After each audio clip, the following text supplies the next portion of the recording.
Dans un village de la campagne russe vivait une petite fille qui n'avait plus de maman. Son père se remaria, mais il choisit une méchante femme. Elle détestait la petite fille et la traitait mal. Comment faire pour me débarrasser de cet enfant, songeait la marâtre. Un jour que son mari s'était rendu au marché vendre du blé, elle dit à la petite fille, « Va chez ma sœur, ta gentille tante, et demande-lui une aiguille et du fil pour te coudre une chemise. » La petite fille mit son joli fichu rouge et partit. En route, elle se dit, comme elle était maligne, j'irai d'abord demander conseil à ma vraie gentille tante, la sœur de ma vraie maman. Sa tante la reçut avec bonté. Tante, dit la petite fille, la nouvelle femme de papa m'a envoyé chez sa sœur lui demander une aiguille et du fil pour me coudre une chemise. Mais d'abord, je suis venue te demander, à toi, un bon conseil. Tu as eu raison. La sœur de ta marâtre n'est autre que Baba Yaga, la cruelle ogresse.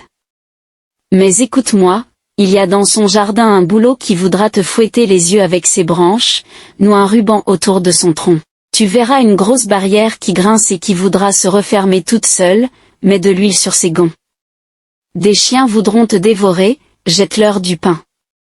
Enfin, tu verras un chat qui te crèverait les yeux, donne-lui un bout de jambon. Merci bien, ma tante, répondit la petite fille. Elle marcha longtemps, puis arriva enfin à la maison de Baba Yaga. Baba Yaga était en train de tisser. Bonjour ma tante. Bonjour, ma nièce. Ma mère m'envoie te demander une aiguille et du fil pour qu'elle me couse une chemise. Bon, je m'en vais te chercher une aiguille bien droite et du fil bien blanc. En attendant, assieds-toi à ma place et tisse. La petite fille se mit au métier.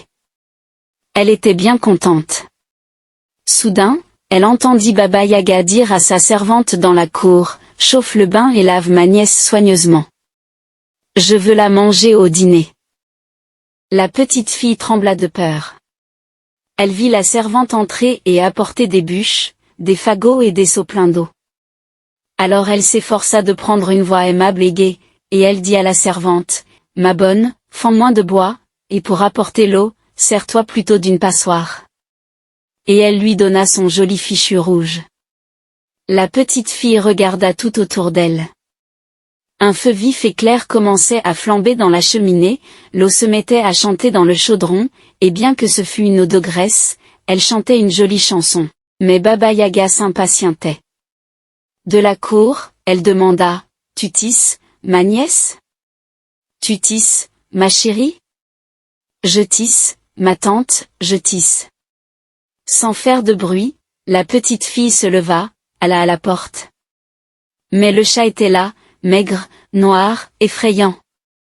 De ses yeux verts il regarda les yeux bleus de la petite fille. Et déjà il sortait ses griffes pour les lui crever. Mais elle lui donna un morceau de jambon et lui demanda doucement, « Dis-moi, je t'en prie, comment je peux échapper à Baba Yaga ?» Le chat mangea d'abord tout le morceau de jambon, puis il lissa ses moustaches et répondit, « Prends ce peigne et cette serviette, et sauve-toi. Baba Yaga va te poursuivre. Colle l'oreille contre la terre, si tu l'entends approcher, jette la serviette, et tu verras. Si elle te poursuit toujours, colle encore l'oreille contre la terre, et quand tu l'entendras sur la route, jette le peigne, et tu verras. » La petite fille remercia le chat, prit la serviette et le peigne, et s'enfuit. Mais à peine sortie de la maison, elle vit deux chiens encore plus maigres que le chat, tout prêts à la dévorer. Elle leur jeta du pain tendre, et ils ne lui firent aucun mal. Ensuite, c'est la grosse barrière qui grinça et qui voulut se refermer pour l'empêcher de sortir de l'enclos. Mais comme sa tante le lui avait dit, elle lui versa toute une burette d'huile sur les gonds, et la barrière s'ouvrit largement pour la laisser passer. Sur le chemin, le bouleau siffla et s'agita pour lui fouetter les yeux. Mais elle noua un ruban rouge à son tronc, et le bouleau la salua et lui montra le chemin. Elle courut, elle courut, elle courut. Pendant ce temps, le chat s'était mis à tisser. De la cour, Baba Yaga demanda encore une fois, « Tu tisses, ma nièce ? Tu tisses, ma chérie ? » « Je tisse, ma vieille tante, je tisse, répondit le chat d'une grosse voix. Furieuse, Baba Yaga se précipita dans la maison. Plus de petites filles. Elle rossa le chat et cria, « Pourquoi ne lui as-tu pas crevé les yeux, traître ?»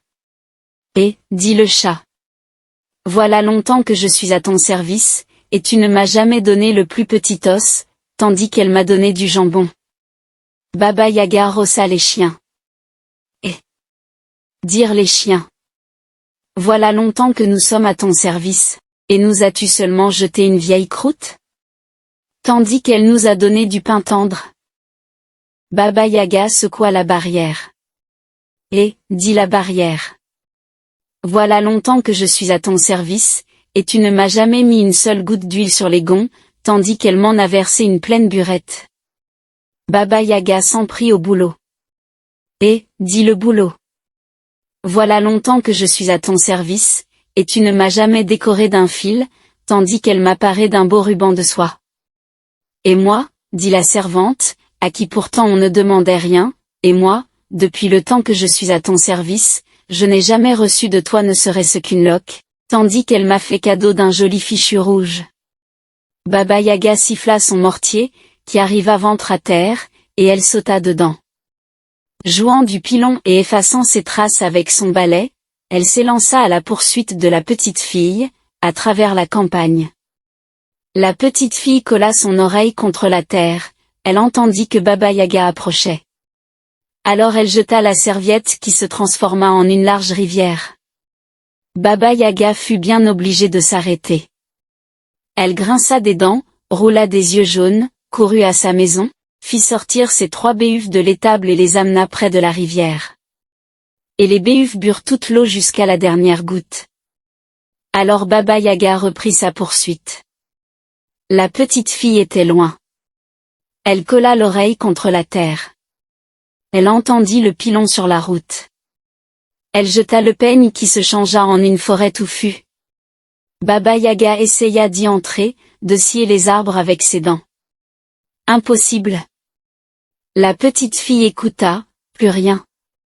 Elle n'entendit que le vent qui soufflait entre les sapins verts et noirs de la forêt. Pourtant elle continua de courir très vite parce qu'il commençait à faire nuit, et elle pensait, « Mon papa doit me croire perdue. » Le vieux paysan, de retour du marché, avait demandé à sa femme, « Où est la petite ?»« Qui le sait ?» avait répondu la marâtre. « Voilà des heures que je l'ai envoyée faire une commission chez sa tante. » Enfin, la petite fille, les joues toutes rouges d'avoir couru, arriva chez son père. Il lui demanda. « D'où viens-tu, ma petite ?»« Ah, dit-elle. Petit père, ma mère m'a envoyé chez ma tante chercher une aiguille et du fil pour me coudre une chemise, mais ma tante, figure-toi que c'est Baba Yaga, la cruelle ogresse. » Et elle raconta toute son histoire. Le vieil homme était très en colère. Il roua de coups la marâtre et la chassa de sa maison en lui ordonnant de ne plus jamais revenir. Depuis ce temps, la petite fille et son père vivent en paix. Je suis passé dans leur village, ils m'ont invité à leur table, le repas était très bon et tout le monde était content.